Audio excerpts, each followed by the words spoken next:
कि जिस समय नारद मुनि बद्रिका धाम में पहुंचे तो बड़े उदास थे। चारों सनत कुमारों ने देखा, सनत कुमारों ने पूछा कि अरे नारद, कथम ब्रह्मान दीन मुकुतस चिंता त्रो भवान। अरे नारद, तुम तो कभी दुखी नहीं रहते हो, सदैव तुम्हारा मुख कमल प्रसन्न रहता है, आज वो नारद इतना उदास क्यों है? और त्वरितम गम्मते कुत्र कुतस चाग मनम तवह, इतनी जल्दी कहां की है? तब नारद जी कहते कि महाराज, मैं मृत्यु लोक में गया और मृत्यु लोक में तो बड़े बड़े भगत हुए हैं, मीराबाई, नरसी जी, करमिती बाई, सखूबाई, कर्माबाई, एकनाथ जी, नामदेव जी, विठल गोसाई जी, कितने नाम आपको गिनाए जाए, सेन नाई, कितने भगत हुए। और उस मृत्यु लोक में जब मैं गया तो क्या देखता हूं कि चारों ओर पाखंड फैला है। तरुणी प्रभुता गेहे श्याल को बुद्धिदायक, घर में स्त्रियों का राज्य है। तो कहते हैं भैया ये तो अच्छी बात है, घर में यदि स्त्रियों का राज्य है तो अच्छी बात है, घरों में स्त्री का राज्य होना भी चाहिए। लेकिन किन स्त्रियों का राज्य घर में होना चाहिए? सारी स्त्रियों का नहीं, सबके हाथ में कुंजी नहीं होनी चाहिए। बोले बहू जैसे ही घर में ब्याह के आई तो सबसे पहली नजर उसकी सासू माँ के कमर पे लगे चाबी के गुच्छे पे रहती है कि कैसे ये तिजोरी की चाबी मुझे मिल जाए और घर की मालकिन मैं बन जाऊं। तो सास क्या करे? बोले सास निकाल के दे दे? नहीं, सास भी चयन करे कि मेरी बहू उस लायक है कि नहीं। कैसी बहू का घर में राज्य हो?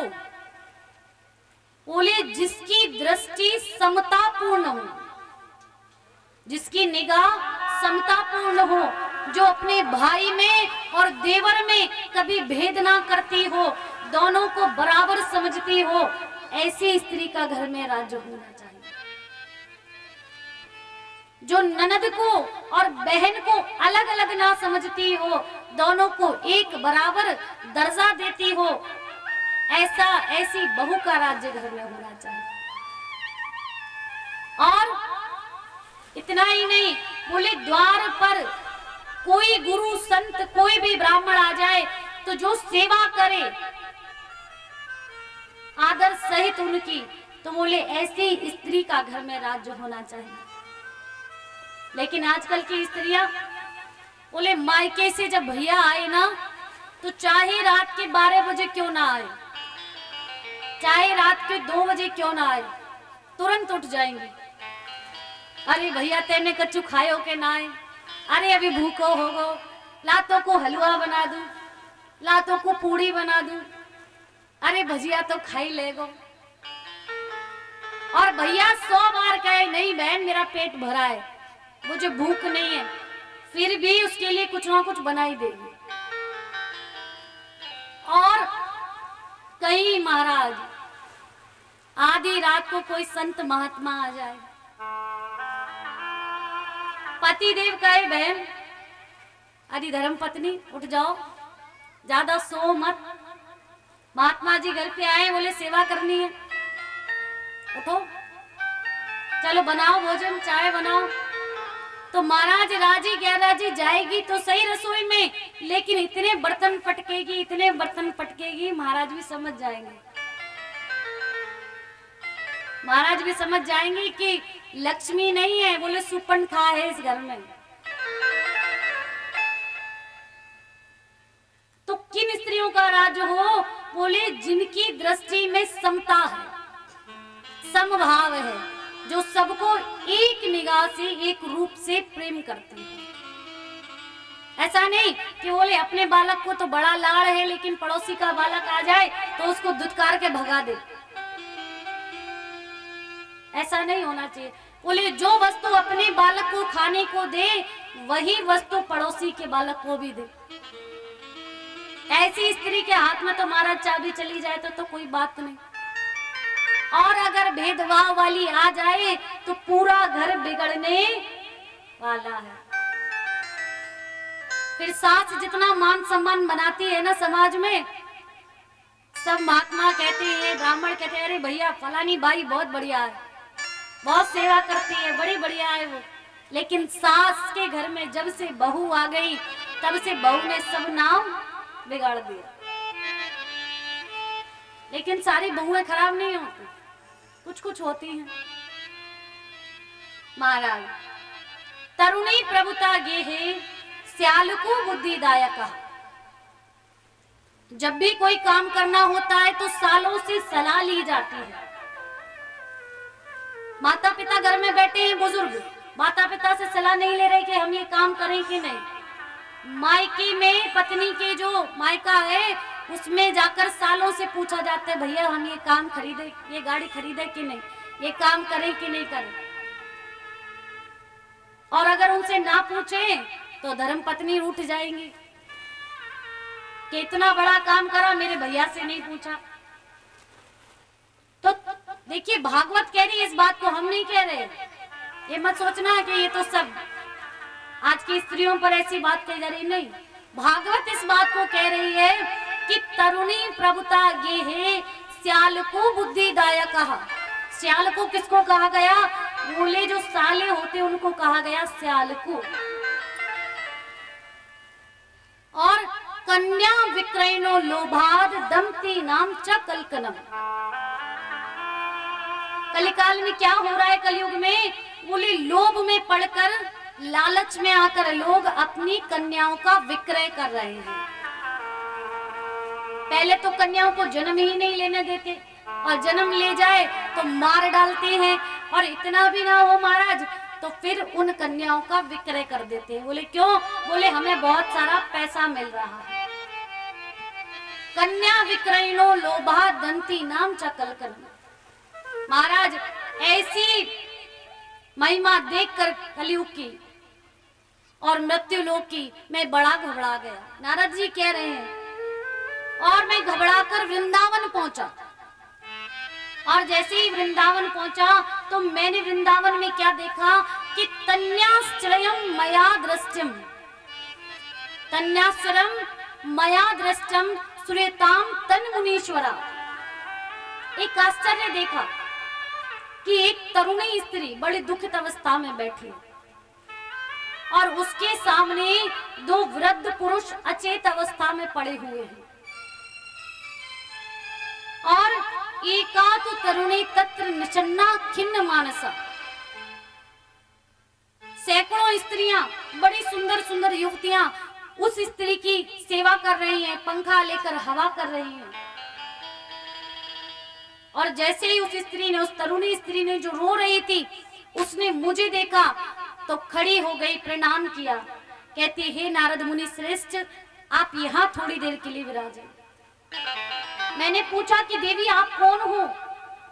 ये वृद्ध पुरुष कौन है जो आपके सामने पड़े हुए हैं मृत अवस्था में, अचेत अवस्था में? ये स्त्रियां कौन है जो आपकी सेवा कर रही हैं? तब वो देवी कहती है कि अहम भक्ति रीति ख्याता। कौन है वो देवी जो वृंदावन में रो रही हैं? बोले अहम भक्ति रीति ख्याता इमो में तनियो मतो ज्ञान वैराग्य नामानो काल योगेन जर्जरू। मेरा नाम भक्ति है और मेरे सामने ये जो दो पुरुष आप देख रहे हैं ये ज्ञान और वैराग्य हैं। ये दोनों मेरे पुत्र हैं। और स्त्रियां जो मेरी सेवा कर रही हैं ये गंगा आदि पवित्र नदियां हैं जो कि मेरी सेवा करती हैं। महाराज द्वापर गया, त्रेता गया, सतयुग गया। इन तीनों युगों में हम तीनों का बड़ा सम्मान हुआ। ध्यान से सुनने वाली बात है। किस किस का सम्मान हुआ? बोले भक्ति का, ज्ञान का और वैराग्य का। सतयुग में, त्रेता में, द्वापर में खूब सम्मान हुआ, लेकिन जैसे ही कलयुग आया तो ये तीनों के तीनों बूढ़े हो गए, क्योंकि कलयुग में किसी ने इनको सम्मान नहीं दिया। कलयुग में लोग जानते ही नहीं कि भक्ति क्या होती है और ज्ञान क्या होता है, और वैराग्य की तो बात ही मत करो महाराज। वैराग्य क्या होता है ये भी नहीं जानते।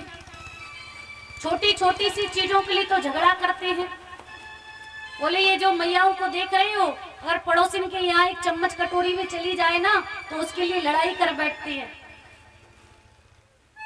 अरे हमारा बर्तन उस दिन तुम्हारे घर गया, तुमने लौटाया नहीं। तो जब लड़ाई चम्मच कटोरी के लिए हो सकती है महाराज, बड़ी बड़ी झगड़े हो सकते हैं छोटी मोटी चीज के लिए, तो फिर वैराग्य को बुढ़ापा क्यों नहीं आएगा? मन में कुछ छोड़ने का भाव तो बनता ही नहीं, सब कुछ समेटने का भाव बनता है। सब समेट ले, बोले ये घर मेरा, ये बच्चे मेरे, ये धन मेरा, ये खेत मेरा, ये अन्न मेरा, सब मेरा है। सब समेटने का मन बनता है, लेकिन छोड़ने का मन नहीं बनता कलयुग के प्राणियों का।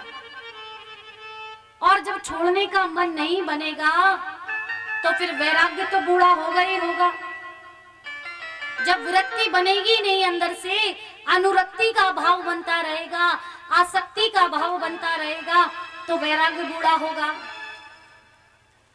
भक्ति बूढ़ी हो गई, ज्ञान बूढ़ा हो गया, वैराग्य बूढ़ा हो गया। भक्ति देवी कहती है कि जब हमें बुढ़ापा मिला तो मैं बहुत दुखी हो गई और अपने दोनों बेटों को लेकर साथ में मैं वृंदावन पहुंची। लेकिन वृंदावन में क्या है? बोले वृंदावन धाम है अपार। यहाँ क्या है? बोले यहाँ पर भक्ति निरंतर नृत्य करती है। यहाँ आते ही मैं सजीव हो गई, मैं युवती हो गई, लेकिन मेरा ज्ञान और वैराग्य, मेरे दो पुत्र दोनों के दोनों बूढ़े ही रहे, इनकी वृद्धावस्था दूर नहीं होती। हे नारद मुनि, आपने बड़े सत्कर्म किए हैं, आप संत हैं और संतों के पास तो हर समस्या का निवारण होता है। हे नारद जी, आप मेरी भी इस कठिन समस्या का हल निकालिए।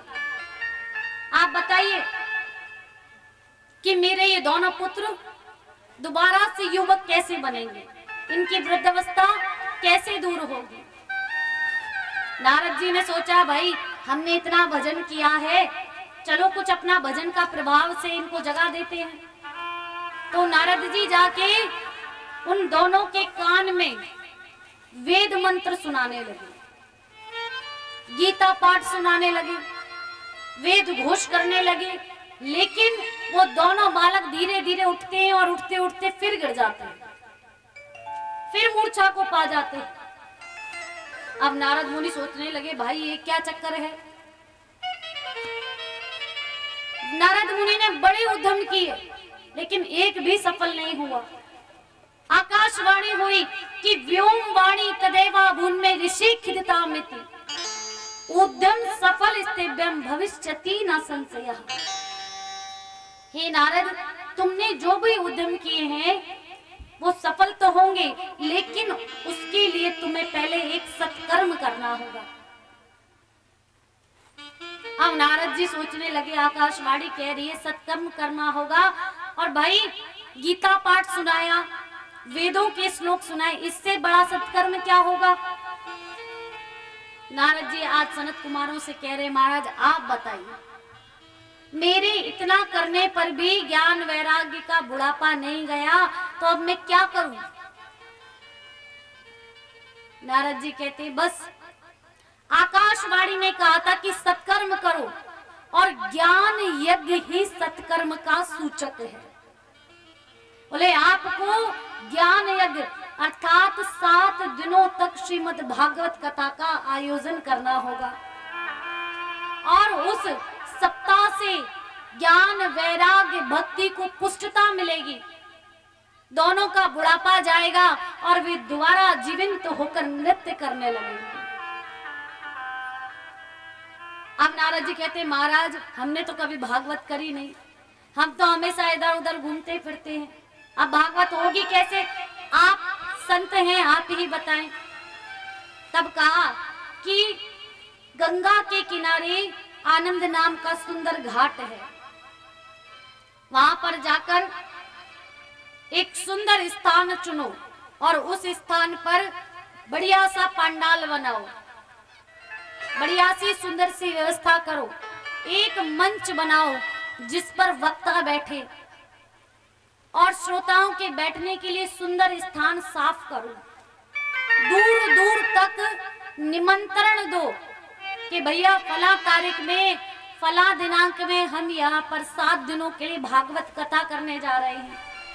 सब श्रोता बंधु, सब भगवत ऋषिगण आकर पधारे।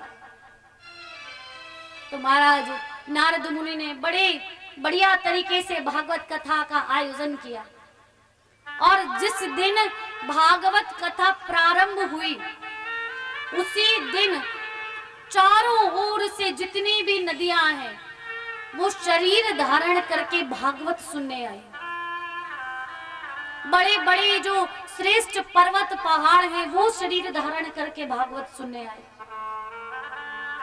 ऋषिगण मुनिगण जहां तहां जितने भी देवता गण थे सब सुंदर सुंदर शरीर बना बना कर और भागवत पंडाल में आकर विराजमान हुए कथा सुनने। बड़ा आनंद बरसने लगा। सामने सनत कुमार बैठे हैं और नीचे नारद मुनि बैठे हैं कथा सुनने के लिए। सनत कुमार अपनी वाणी से सुंदर अमृतमयी भागवत कथा का वर्णन कर रहे हैं और जब कथा का आरंभ हुआ तो आज जो भक्ति और ज्ञान वैराग्य वृंदावन में बैठे थे वो भक्ति देवी को आज पुष्टता मिली और दोनों पुत्रों को लेकर भागवत पंडाल में विराजमान होते हैं। बोल भक्ति मैया की। भक्ति देवी भागवत पंडाल में आई, उनके दोनों पुत्र भी आए। कथा के श्रवण करने से दोनों को सजीवता प्राप्त हुई। कथा क्या करती है? बोली कथा हमारे ज्ञान को जगाती है, कथा हमारे वैराग्य को जगाती है, हमारे अंदर जो आसक्ति भाव बना है उस भाव को मिटाती है। कितने ही लोग ऐसे होंगे बोले जो भागवत कथा सुनने के बाद परिवार की तरफ जो ज्यादा प्रेम था ना बोले उस प्रेम को कम कर देते हैं। क्या सोचते हैं? बोले भागवत खुद बताती है कि संसार में परिवार में मोह करना बेकार है, तो फिर इस संसार में क्यों प्रेम करें, सब छोड़ देते हैं। और महाराज भगवान में लगा देते हैं मन। तो वैराग्य को जगाती है भागवत, ज्ञान को जगाती है भागवत, और जब ज्ञान वैराग्य जागते हैं तो भक्ति तो अपने आप उनके पीछे चलने वाली है। निगम कल्प तरोर गलितम फलम सुख मुकाद अमृत द्रव संयुतम। भागवत क्या है? भागवत वेद रूपी वृक्ष का फल है। भागवत किससे बनी है? बोले वेदों के मंत्र से बनी है, पुराणों के श्लोक से बनी है, शास्त्रों के अध्ययन से बनी है। बोले फिर भागवत में इतना रस क्यों है? बोले फल में जितना रस होता है उतना पत्तों में नहीं होता। आम का पेड़ आप सबके गांव में लगा होगा, कभी उस पेड़ के पत्ते तोड़कर खा के चबा के देखना, क्या उसमें आम का स्वाद आ रहा है? क्या आम के पेड़ में, उनके पत्तों में, उसकी डालियों में आम का स्वाद आता है? नहीं आता। स्वाद किसमें आता है? फल में आता है। निगम कल्प तरोर गलितम फलम सुख मुखाद अमृत द्रव संयुतम। वेद रूपी वृक्ष का फल है श्रीमद् भागवत कथा।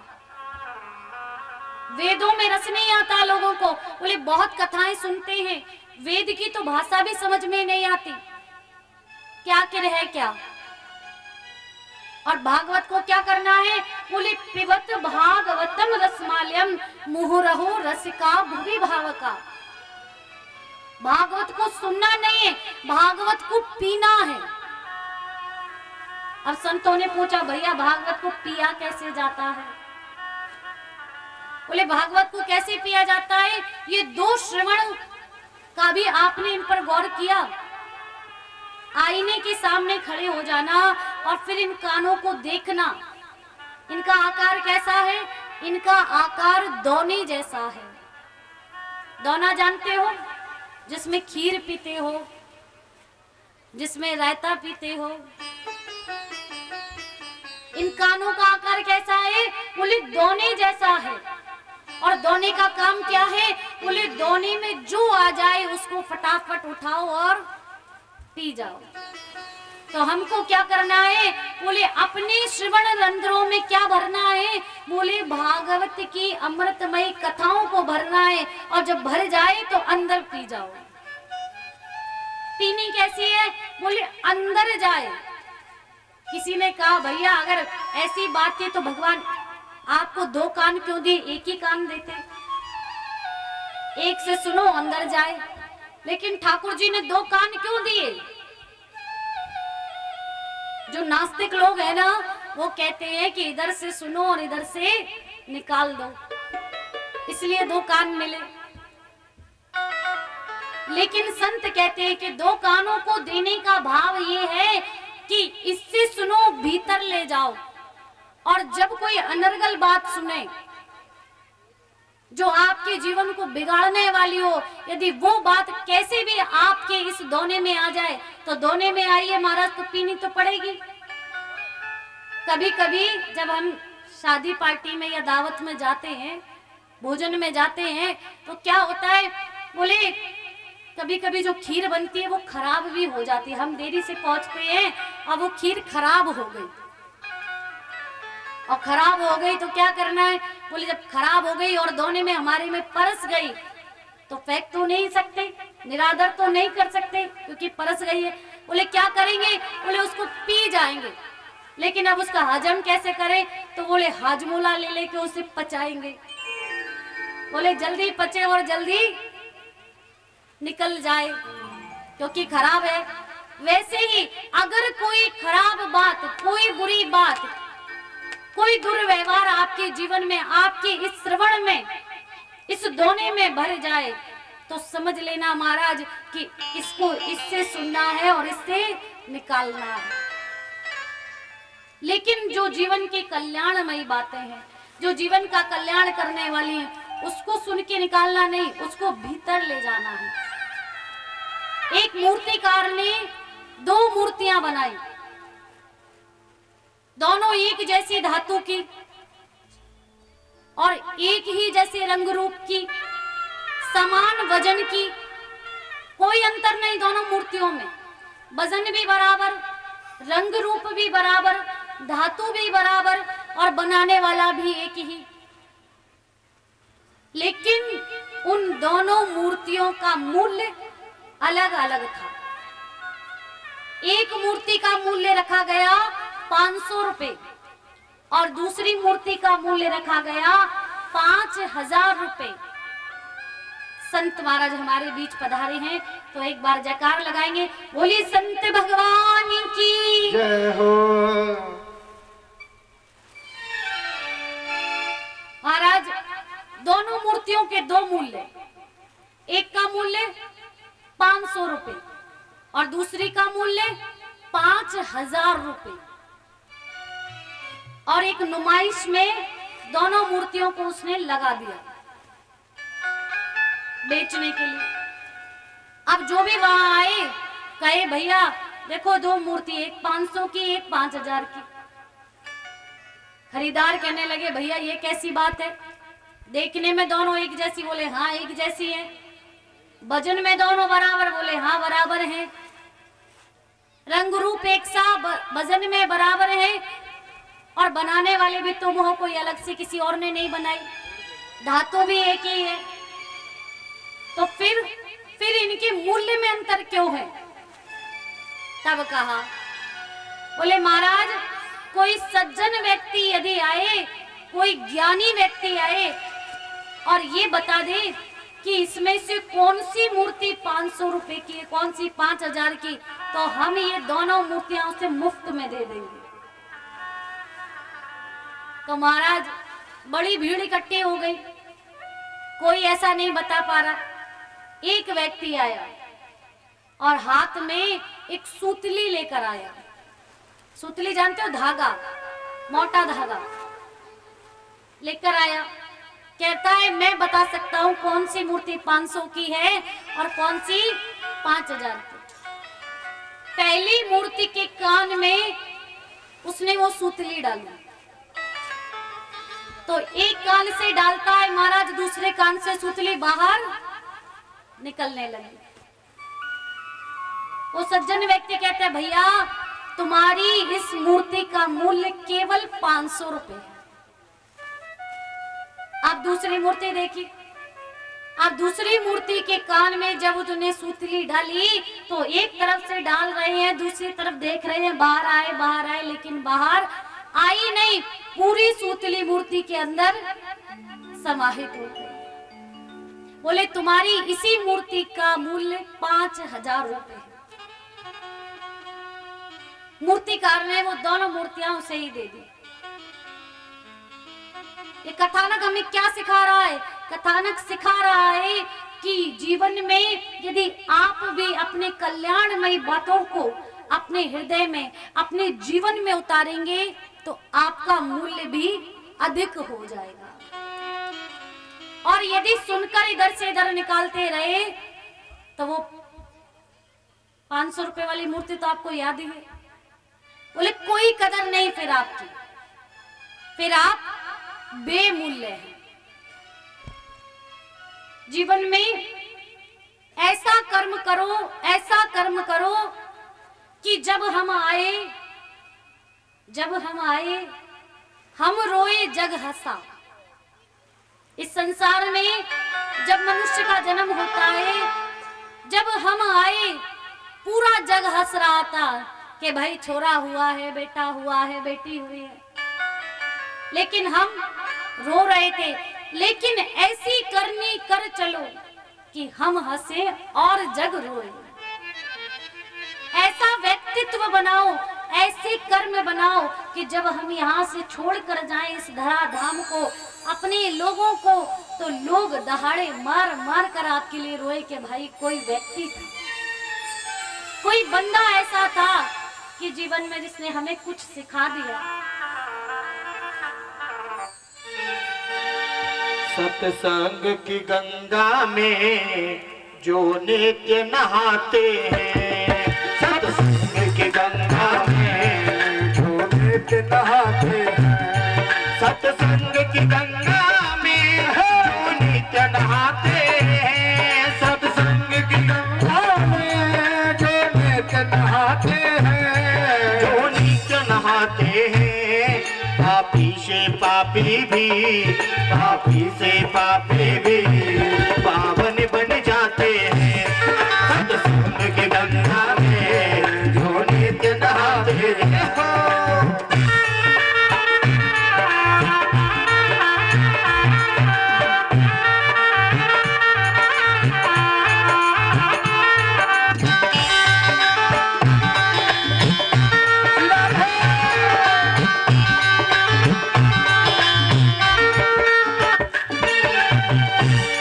ऋषियों और मुनियों ने ये बात बताई है, ऋषियों और मुनियों ने ये बात बताई है। सत्संग ही जीवन है, सत्संग ही भलाई है, सत्संग ही जीवन है, सत्संग ही भलाई है। ऋषियों और मुनियों ने ये बात बताई है, ऋषियों और मुनियों ने बात बताई है। सत्संग ही जीवन है, सत्संग ही भलाई है, सत्संग ही जीवन है, सत्संग ही भलाई है, सत्संग ही भलाई है।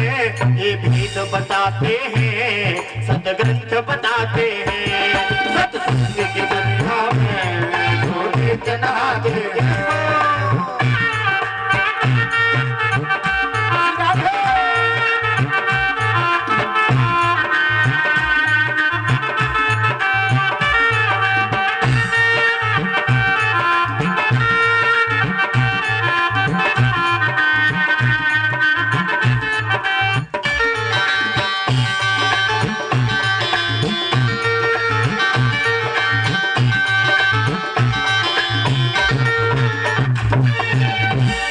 इस तीरथ से बढ़कर कोई तीरथ धाम नहीं, इस तीरथ से बढ़कर कोई तीरथ धाम नहीं। और दुख कलेशों का सत्संग में नाम नहीं, और दुख कलेशों का सत्संग में नाम नहीं।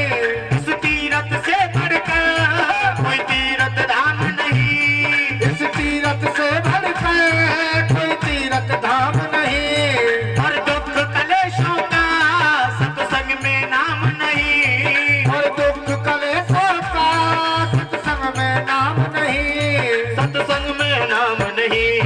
आते हैं जो सत्संग में, आते हैं जो सत्संग में जीवन को सजाते हैं। सत्संग की गंगा में जो नित्य नहाते हैं, सत्संग की गंगा में जो नित्य नहाते हैं, सत्संग की गंगा में जो नित्य नहाते हैं, जो नित्य नहाते हैं।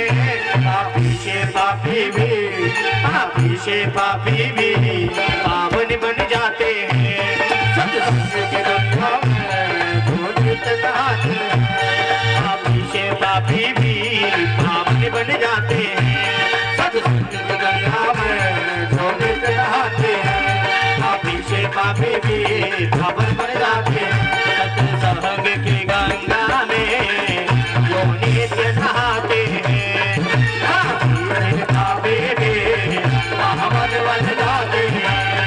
सत्संग की गंगा में जो नित्य नहाते हैं, पापी से पापी भी पावन बन जाते हैं। बोल बांके बिहारी लाल की जय हो। जीवन में जितना मूल्य सत्संग का है उतना और किसी वस्तु का नहीं। देखो ये सब संसार जो है ना वो अनित्य है। क्या है संसार? बोले अनित्य है। संसार में कुछ भी ऐसा नहीं जो नित्य रहने वाला हो। जिस शरीर से हम इतना ममत्व करते हैं वो भी नित्य नहीं है, एक दिन वो भी छूट जाएगा। जिस धन माया से हम ममत्व करते हैं वो भी छूटने वाली है। मैंने आपको एक बहुत सुंदर बात बताई थी कि लोग दान करने में, दान की मैं बता रही थी कि बहुत प्रकार का दान बताया गया, लेकिन जब व्यक्ति दान करने आता है ना तो वो धन का दान नहीं करता। व्यक्ति 100 रुपए, 50 रुपए या 500 रुपए कुछ भी जेब से निकाल कर लाए और दान करे तो समझना वो धन का दान नहीं कर रहा। वो दान किस चीज का कर रहा है? बोले वो अपनी आसक्ति का दान कर रहा है। धन में व्यक्ति का सबसे ज्यादा मन लगा होता है, सबसे ज्यादा लोभ, सबसे ज्यादा मोह व्यक्ति का किससे होता है? धन से। और व्यक्ति उसी धन का यदि दान कर रहा है तो समझ लेना धन का दान नहीं कर रहा। बोले बड़ा सा पत्थर कलेजे पे धर के अपनी आसक्ति का दान कर रहा है। ये दान बहुत बहुत बड़ा दान है महाराज।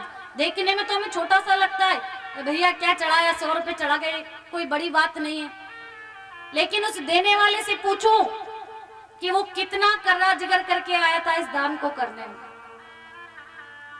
हॉस्पिटल में जाके बीमारी में लगा देगा, फर्क नहीं पड़ेगा। बच्चों की बर्थडे पार्टी में खर्च कर देगा, फर्क नहीं पड़ेगा। बच्चों की शादी में ढोल बजाने वालों को गड्डियां लुटा देगा, फर्क नहीं पड़ेगा। लेकिन फर्क कहां पड़ता है? बोले जब व्यक्ति दान धर्म की बात में आता है तो बोले उसका पूरा ज्ञान और विवेक जाग जाता है। किसी व्यक्ति से कहो भैया आपने इतना कमाया जीवन में कहाँ ले जाओगे, कुछ दान किया करो, इस जन्म में दान करोगे धर्म करोगे तो आपका अगला जन्म सफल होगा, आने वाले जन्म को आप संवारोगे। तो व्यक्ति का पूरा ज्ञान और विवेक दान के समय जाग जाता है। क्या सोचता है, अरे भैया मैं यहाँ 100-500 दूंगा और वहां इन 100-500 से मेरा घर में कितना खर्च चलेगा, अरे ये 100-500 मैं यहाँ दूंगा ये तो बेकार जाएंगे, इनसे मुझे कुछ मिल तो नहीं रहा। अगर मैं 100-500 बाजार में जाकर दूंगा तो उसके बदले में मुझे कुछ वस्तु मिलेगी, कुछ खरीद कर लाऊंगा, लेकिन यहाँ देने से मुझे क्या मिलेगा। पुण्य की जड़ कहाँ है, बोले पुण्य की जड़ पाताल में है और पाप की जड़, बोले पाप की जड़ अस्पताल में है। बोले पुण्य करते हैं तो कहाँ मिलता है, बोले सतयुग और त्रेता में तो ये था कि आज करो तब 100 जन्मों बाद 200 जन्मों बाद जाकर तुम्हें कहीं फल मिलता था, लेकिन कलयुग में तो इस हाथ करो दूसरे हाथ तुरंत फल पालो। लेकिन मन भी तो होना चाहिए, मन भी तो इतना होना चाहिए कि बोले अपनी अंटी से अपनी जेब से निकाल कर हम कुछ दे पाए। संतों ने बहुत बड़ा कहा कि व्यक्ति धन का दान नहीं करता, व्यक्ति अपनी आसक्ति का दान करता है, कि धन के प्रति उसका जो मोह है उस मोह का दान करता है। ठाकुर से इतना ममत्व हो, इतना प्रेम